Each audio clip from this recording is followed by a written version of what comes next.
Hi friends అందరికీ. ఇప్పుడు wife and husband మధ్యలో చాలా గొడవలు అవుతుంటాయి కదా, అండర్స్టాండింగ్ లేకపోవడం వల్ల అని అంటారు కదా. ఒక విధంగా అది కూడా కరెక్టే. కాకపోతే నా ఉద్దేశం ప్రకారం ఏంటంటే, వైఫ్ అండ్ హస్బెండ్ మధ్యలో గొడవలు కాకుండా ఉండాలి అంటే ఫస్ట్ ఒకరికొకరు ఏది పని చేసినా, అంటే వైఫ్ ఏదైనా మిస్టేక్స్ చేసినా, హస్బెండ్ ఏదైనా మిస్టేక్ చేసినా, లేకపోతే మంచి పనులు చేసినా ఫస్ట్ వీళ్ళిద్దరు షేర్ చేసుకోవాలి.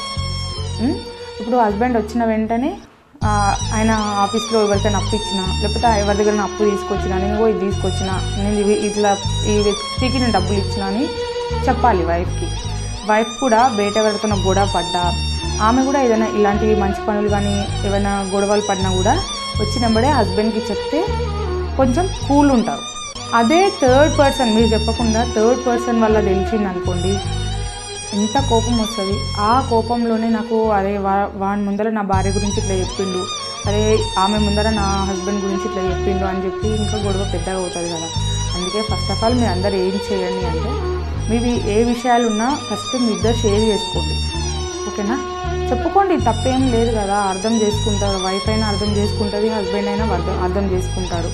చెప్పుకోనప్పుడే ప్రాబ్లమ్స్ ఎక్కువ అవుతాయి. ఏది ఉన్నా చెప్పండి. అది ఎలాంటి చిన్న విషయమైనా సరే, పెద్ద విషయమైనా సరే వైఫ్కి చెప్పండి, వైఫ్ కూడా హస్బెండ్కి చెప్పాలి. అప్పుడు ఏ గొడవలు కావు. Thank you.